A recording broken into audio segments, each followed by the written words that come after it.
Mateus, capítulo 17, versículo 24. Eu vou falar dele, tá bom? De Jesus. Glória a Deus. A gente vai ler 1, 2, 3, 4 versículos. Olha só, irmãos.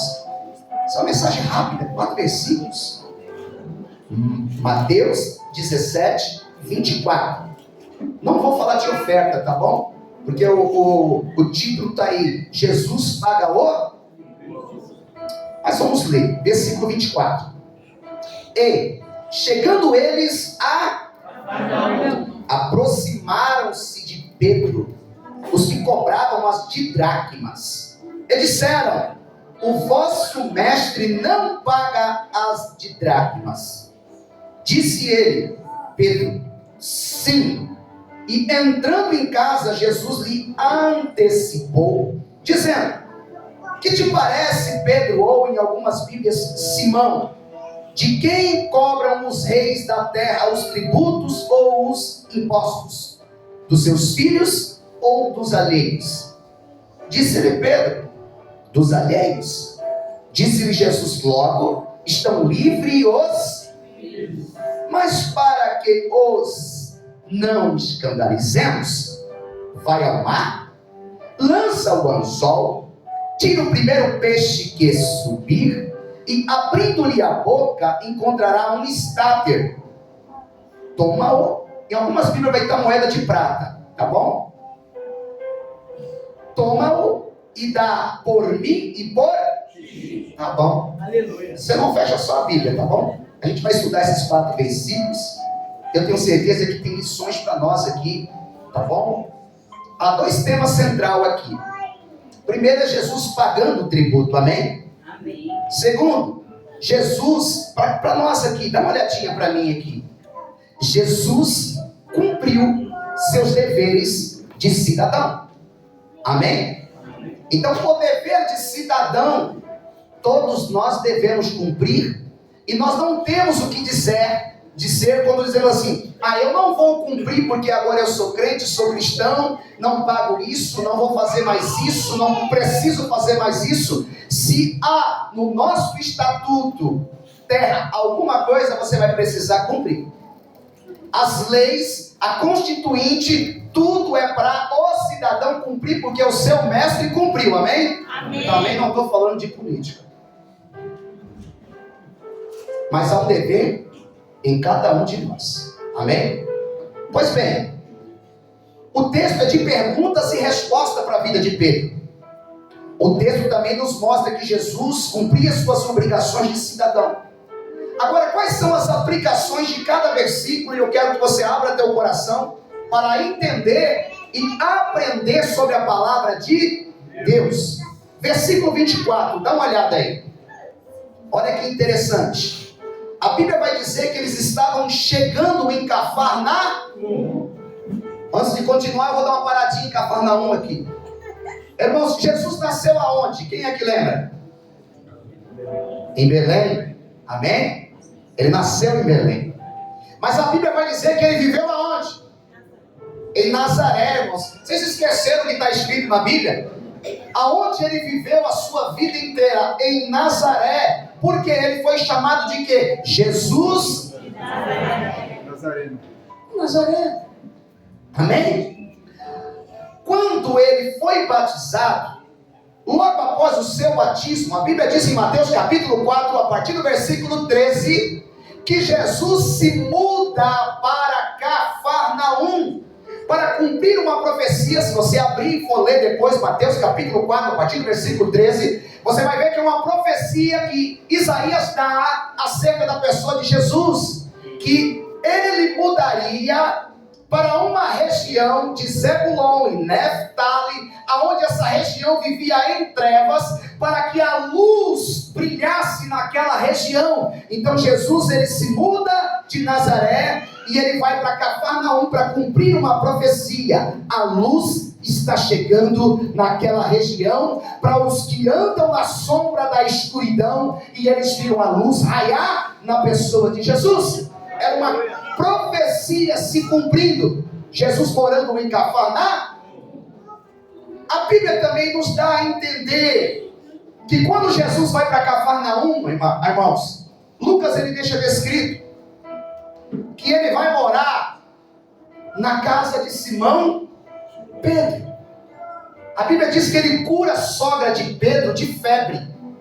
A sogra de Pedro estava de cama. Jesus entra nessa casa, cura ela da febre, ela é colocada de pé, e quando ela é curada, a Bíblia diz que ela começa imediatamente a servir a todos que estavam naquela casa.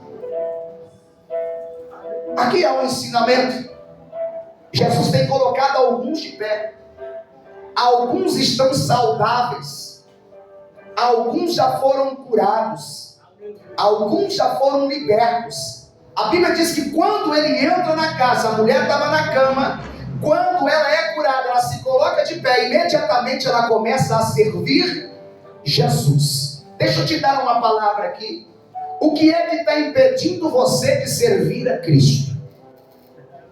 Você está de pé ou está deitado? Você tem saúde ou está doente? Você tem recurso ou não tem? O que é que te impede? A mulher, no primeiro momento que se colocou sobre os pés, ela começou a trabalhar e a servir a todos. O que é que está acontecendo com você? Diga para alguém, o que está acontecendo com você? Por que tu não está servindo os da sua casa? Por que tu não está servindo os da sua igreja? Por que tu não está servindo os teus vizinhos? Levanta a mão, eu vou profetizar. Você foi chamado para servir. Jesus fica naquela região ali, na casa de Simão. O texto vai dizer que agora Jesus chega em Cafarnaum. Por que ele chega em Cafarnaum? Mateus capítulo 16 vai dizer que Jesus estava em outra região, agora na Cesareia de Felipe. Ele foi fazer alguma excursão para pregar a palavra de Deus. Ele passa algum tempo lá na Cesareia, que fica lá em cima. Mas aqui o texto está dizendo que ele chega, agora ele está chegando aonde ele morava, aonde ele estava habitado, aonde ele estava dormindo, onde ele estava passando um tempo para que a profecia se cumprisse na vida dele. Então, deixou isso muito claro. E é muito importante que você entenda. Por quê? Porque se você não entender aonde ele habita, você não vai entender quando eu falar dos tributos e do imposto. Diga comigo, Jesus estava morando em Cafarnaum, na casa de Pedro. Agora preste atenção. Ele chega em Cafarnaum.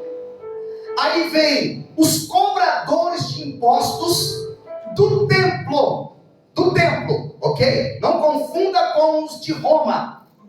Cobradores de impostos do não vieram cobrar Jesus, vieram falar com Pedro. É o seguinte: teu mestre não paga imposto. Não foi? Irmãos, por que não foi falar com Jesus? Foram falar com teu mestre não paga. Deixa eu te falar desse imposto aqui, irmãos. Este imposto era um imposto anual colocado por Moisés, e está escrito lá em Êxodo capítulo 30, a partir do versículo 11 até o 16. Não era um imposto comum, era um imposto, até escrevi aqui, eu fui buscar sobre isso, tributo anual implantado por Moisés, pago por cada cidadão acima de 20 anos pelo resgate de sua própria vida. Ou seja, eu sou um cidadão acima de 20 anos, eu tenho obrigação de levar um tributo imposto o valor por Moisés, que depois isso foi transformado em 2 dracmas, para ser pago anualmente lá no templo. Era onde? Então todo cidadão acima de 20 anos tinha que pagar esse imposto. Agora presta atenção. Jesus é o dono de quê? Da vida, amém? O que ele é? Jesus é o dono da vida e nos resgatou das garras da morte, ele mesmo pagou propiciação para o homem em prol da sua vida, sendo ele a própria vida. Vamos lá. Ele não precisava pagar isso. Por quê? Porque o valor do tributo era em prol da vida. Tipo assim, eu existo, eu vivo, eu estou vivo, então eu tenho que pagar o imposto pela minha vida lá no templo, porque isso é gratidão. Agora, Jesus não é qualquer um. Jesus é o dono da vida. Jesus é a verdade e a vida. Jesus é o autor, o consumador. Jesus, ele é tudo. Jesus é quem deu a vida. Jesus não precisa pagar por a sua própria vida, mas ele pagou um tributo de vida para alguém que não pode dar vida a ele. É muito forte e interessante. Por isso que eu disse, Jesus cumpriu seus deveres de cidadão. Ele não precisava pagar imposto pela sua própria vida. Por quê? Porque eu sou dono. Tipo assim, como é que você vai cobrar a vida de mim? Como é que eu vou pagar um valor se é eu que te dou a vida? Se eu sou o dono da vida, se é eu que posso lhe dar a vida, você quer que eu pague alguma coisa para mim viver? Você vive porque quem te deu vida sou eu, e você vai cobrar do dono da vida tributo? Oh meu Deus.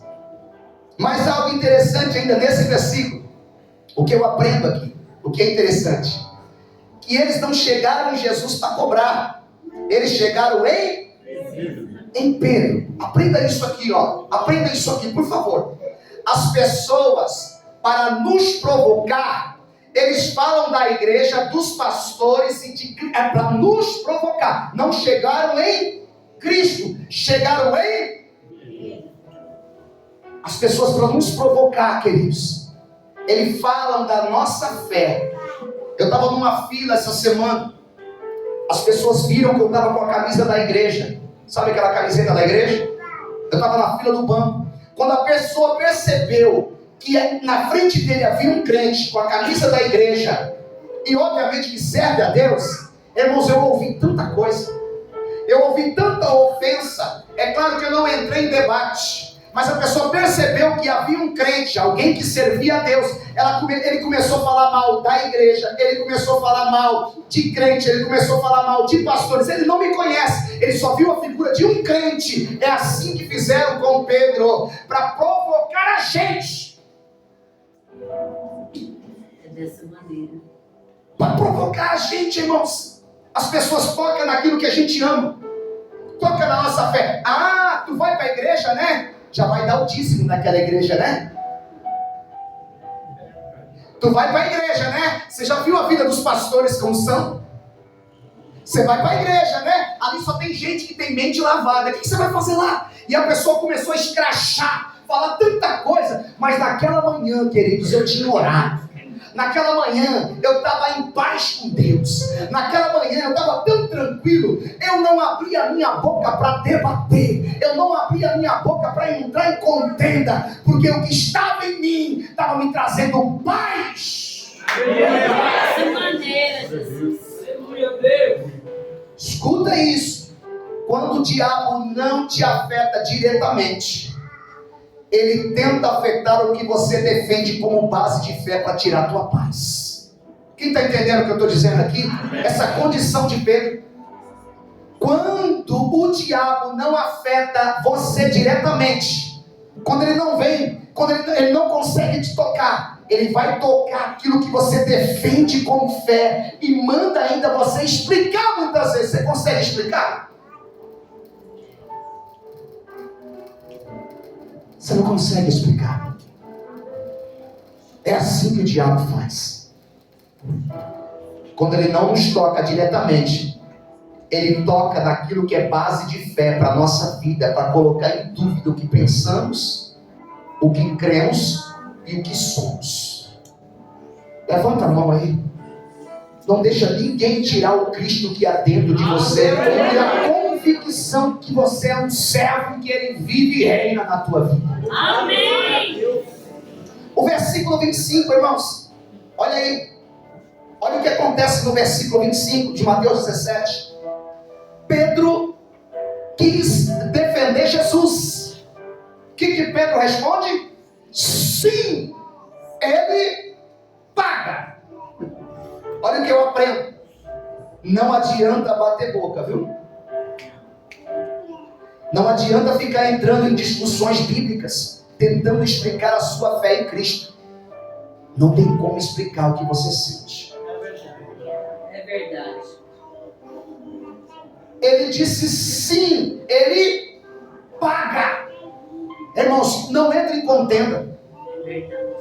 Não adianta, ainda que você queira defender direita e esquerda, ainda que você queira defender a tua fé, ainda que você queira defender a tua igreja, o teu Cristo, não adianta entrar em contenda, porque eles não vão entender o que você sente. O que você sente é inexplicável. É verdade. Por isso a Bíblia diz: experimentai-vos e sabei que eu sou Deus. Deus não é só Deus de falar, é Deus de experimentar. E aquilo que você experimenta é inexplicável. É verdade. Mas dá-se a entender que Pedro ficou chateado. Pedro não gostou. Ele respondeu. A Bíblia diz que ele só respondeu sim, paga. Mas houve uma contenda. Houve uma briga. Houve discussão. Pedro não era uma pessoa normal. Pedro não levava desaforo para casa. Pedro, ele dava um boi para não entrar numa briga, mas dava uma boiada para que aquela briga continuasse.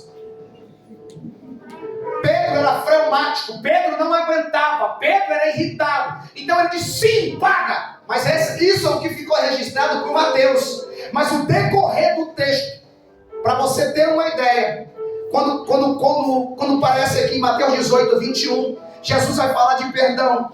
Mateus 18, 21 diz assim: então Pedro aproximou-se dele e disse, Senhor, até quantas vezes pecará meu irmão contra mim e eu lhe perdoarei? Até 7. Jesus diz, não te digo até 7, mas 70 vezes. Pedro não estava bem. Pedro estava em contenda. Irmãos, tem quantas pessoas, escute o que eu estou dizendo para você, quantas famílias rachadas agora. Não só pela fé no nome de Jesus, mas por aquilo que você defende como verdade. Fala que tu é bolsonarista para tu ver. Fala que você defende a outra coisa para tu ver. Eu vi de uma pessoa, por causa da minha opção, daquilo que eu gosto, daquilo que eu estou vendo democracia, eu falei em quem eu optei. Eu estou com 90% da minha família sem olhar para a minha cara. A pessoa na fila do banco, ele disse assim, existe uma menina, a filha da minha irmã, que agora foi para a igreja, ela aceitou Jesus, essa menina virou uma miséria dentro da casa dela. A família virou as costas para ela, porque ela está agora servindo a Jesus na igreja.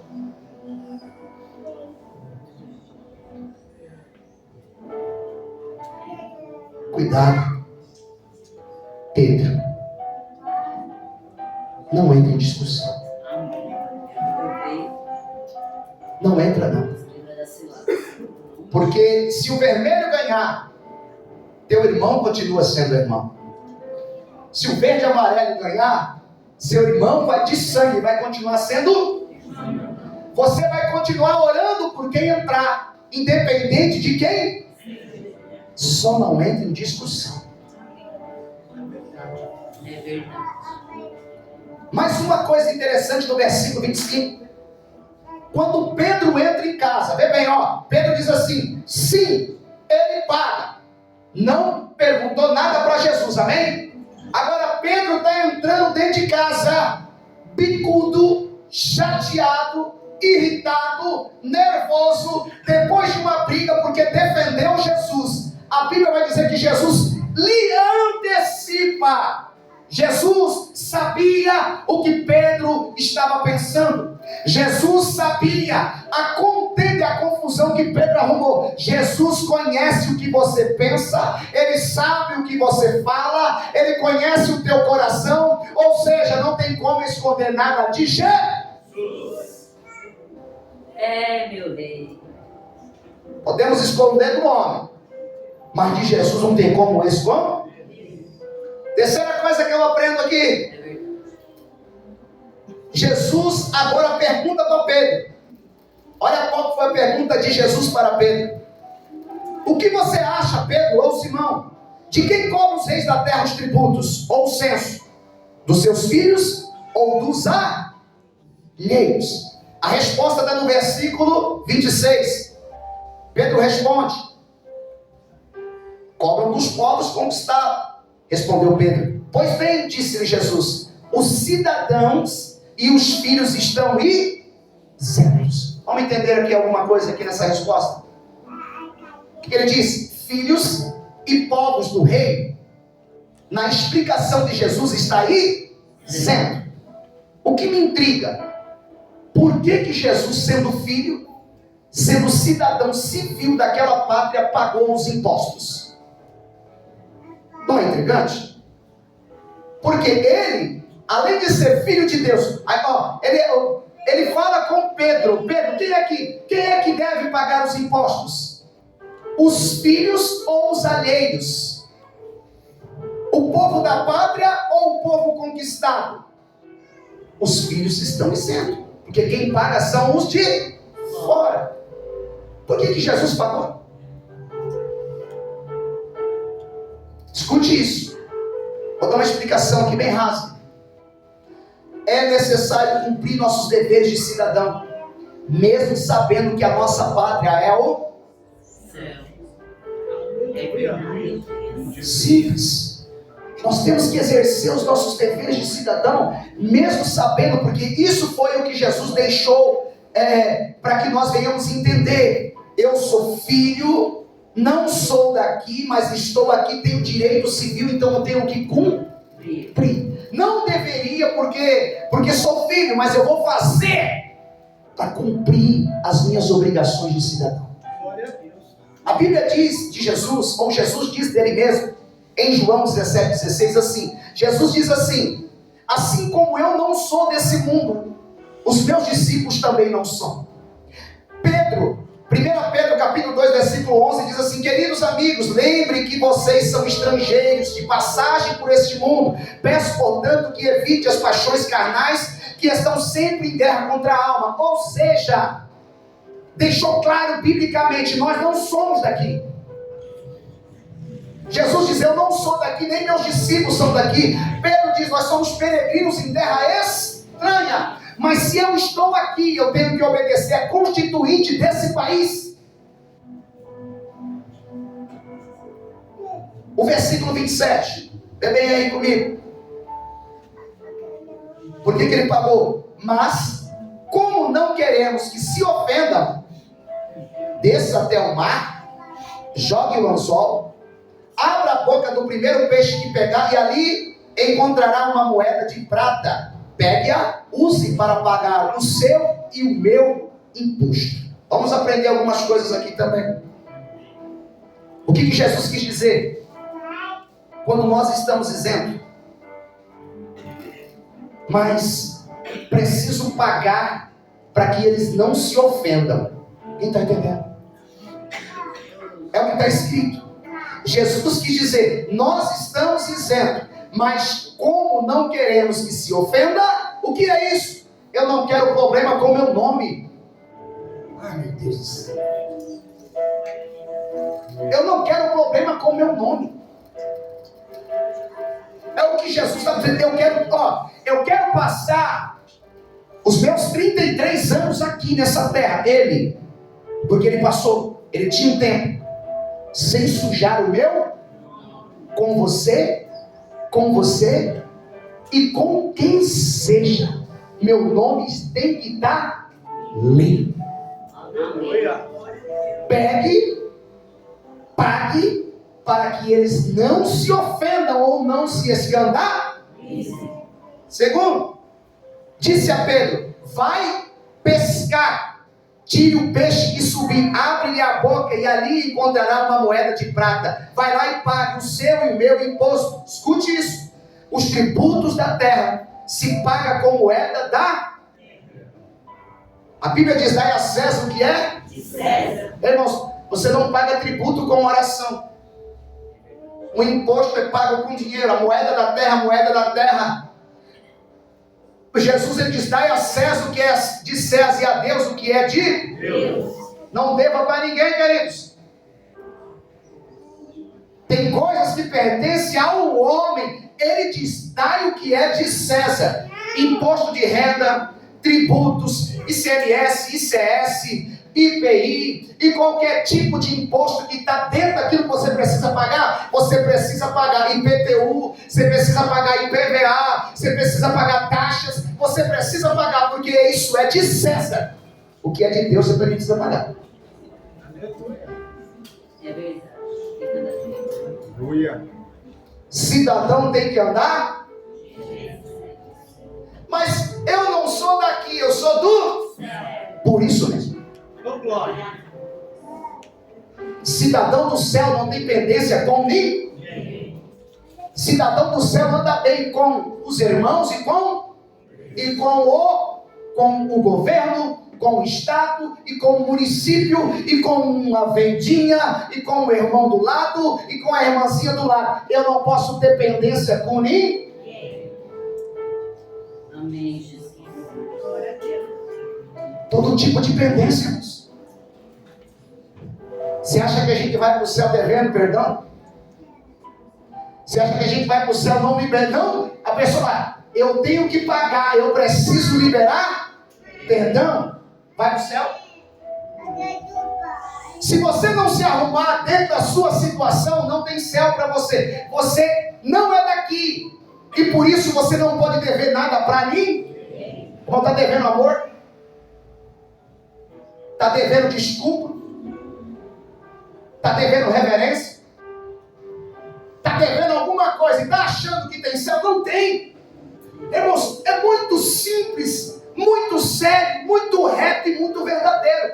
Com dívida não tem céu. Devendo alguma coisa não tem como ir. Pastor, mas como assim? Você está falando do quê? Eu estou falando de tudo. É verdade. Se você tem pendência em alguma área, irmãos, essa área te cobra, você não dorme. Tem gente que não consegue dormir, tem gente que não consegue andar bem, tem gente que não consegue prosperar, porque tem pendência. Se tem pendência, diga para alguém assim, arruma isso. Jesus, ele dizia assim, você não tem do que me acusar.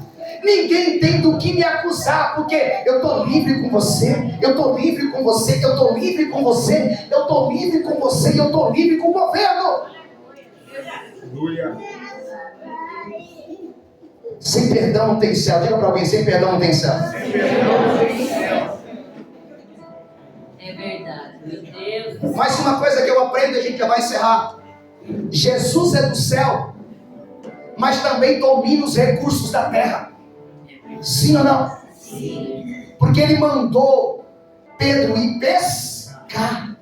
Oh, irmãos, alguém do céu domina. Ele é tanto do céu que ele domina todos os recursos da terra. Imagina você está devendo alguma coisa, sabe o que você vai falar? Eu vou. Vai pescar para você ver. Ô Jesus, abençoa essa gente. Mas o que é interessante, irmãos, que tipo de pescaria é essa? Recebe isso. Ó, Jesus é do céu, mas também domina o recurso da... Recebe isso, por favor. Levanta a tua mão aí. Aleluia. Ele vai dar a direção e o recurso para os filhos pagarem seus tributos e não ficarem envergonhados.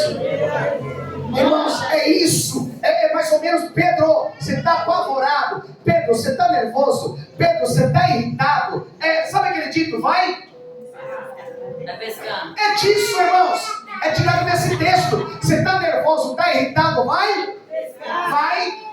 Porque Jesus tem um recurso que ele precisava. Ele conhece todo o recurso que eu e você precisa. Ele é do céu, mas conhece o recurso da terra. Não acredito, Senhor. Agora, essa direção, irmãos, para quem que é dada? Para quem que é dada? Escute aqui, para você ver que eu falei para você que é simples, objetivo. Eu creio, Jesus. Esse recurso e essa direção é dada para filhos. Amém. Ô Jesus. Pedro, nós precisamos pagar? Sim. Nós somos filhos, nós estamos isentos. Mas não vamos escandalizar, não? Vamos pagar? Vamos. Eu quero, Jesus. É isso que ele estava dizendo. Então eu vou te dar uma direção. Amém. Eu sei onde está o recurso que você precisa. Fala pra mim. A gente não vai ficar envergonhado. Amém. Ninguém vai te envergonhar.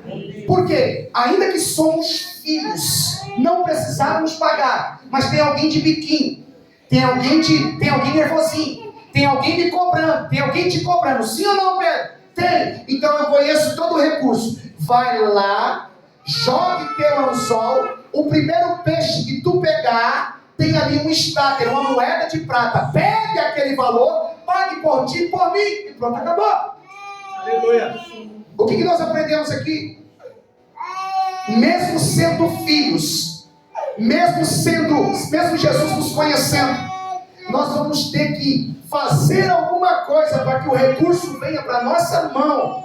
Ele diz, vai pescar. Escute o que é isso. Esse vai pescar é caminhar numa obediência com Deus, porque ele foi imediatamente pescar. A direção é essa, queridos. Nós somos filhos e há uma direção para a nossa vida. Quando ele diz, vai pescar, houve a obediência, escute o que eu vou dizer. O recurso, levanta a mão aí, não tem problema não, é assim mesmo que funciona, é ao vivo. O recurso está na mão dele. Eu creio. E ele vai te dar a direção. Quando ele diz, vai pescar, ele está dizendo assim, ó, você precisa me obedecer, porque o recurso eu vou te mostrar. E vai ser abençoador. Você não será envergonhado, porque eu vou te direcionar ao meu recurso. Agora, sabe por quê? Porque nós somos filhos. Amém, Jesus. Entende? Filho tem direção do céu. Fala para alguém assim, os filhos não serão envergonhados. Fique em paz. Se você permanecer na presença do Pai, como filho, o teu Deus vai te mostrar aonde está o recurso que você precisa. Aplauda Jesus. É isso. Fica de pé. Bom demais. Eu creio. É simples. Eu quero fazer uma pergunta aqui. Como sempre, como todo domingo, todo culto, a gente precisa perguntar se existe alguém que precisa, que se simpatizou com a palavra de Cristo e quer aceitar Jesus como Salvador de sua alma, ou quer voltar para os caminhos do Senhor. É contigo, é com cada um que está aqui. Amém? Se tem alguém que precisa voltar para os caminhos, por quê? Porque está faltando direção do céu, está faltando recurso, está faltando força, está faltando muita coisa. Pode ser que você saiu do caminho do Pai e perdeu a direção de Cristo, porque quem dá a direção é Jesus. Irmãos, os filhos no deserto, o pai fala, tem pão chegando, ele ouve. Os filhos entendem. Às vezes numa prova terrível, ele consegue ultrapassar, se alimentar, pagar a conta. Não tem às vezes a vida que quer, mas tem tudo que precisa. Só vive assim quem é filho. Quem não é filho sempre está devendo. Devendo amor, devendo perdão, devendo paz, devendo um monte de coisa. Por quê? Porque não houve a direção de Deus. A pesca da obediência. Vai fazer alguma coisa que eu mando. Porque se você fazer o que eu mando, eu vou te dar o que você precisa e você não vai ser envergonhado. Tem alguém que está fora da direção e precisa somente levantar a mão e dizer, eu preciso voltar.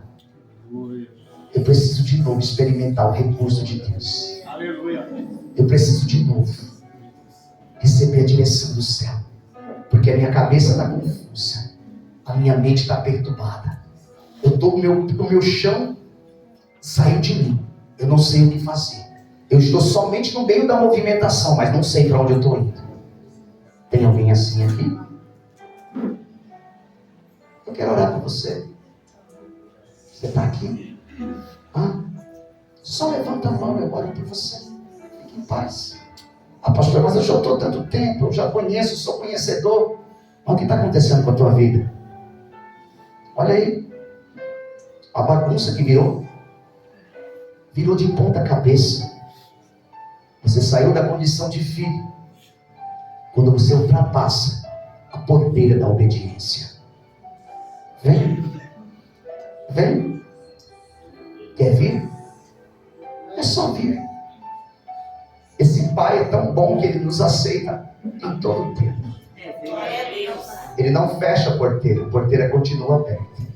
É você que sai. Quer voltar? Tem alguém aqui? Tem alguém que o Espírito Santo está tocando forte no coração? E no seu espírito você está assim: sou eu essa pessoa. Sou eu. Mas eu não consigo levantar as mãos. Eu até quero, mas eu não vou conseguir ficar. Eu não vou conseguir obedecer. Eu não vou conseguir.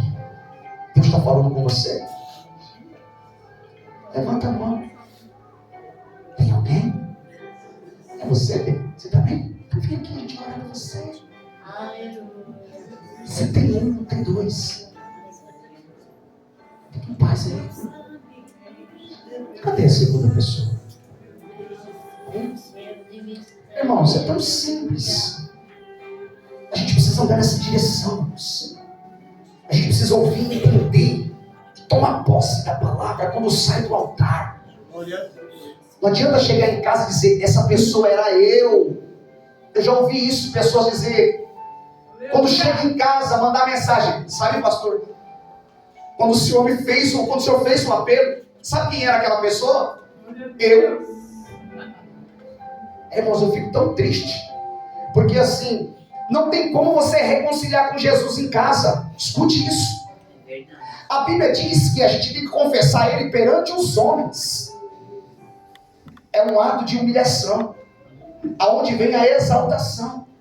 Não é no oculto que você diz: Pai, eu quero voltar. Aí o Pai, na pessoa do Espírito Santo, vai dizer assim: mas cadê as testemunhas que vão ver que você voltou? Você precisa que as pessoas testifiquem, porque senão o diabo vai dizer: mentira, você não voltou. Está entendendo?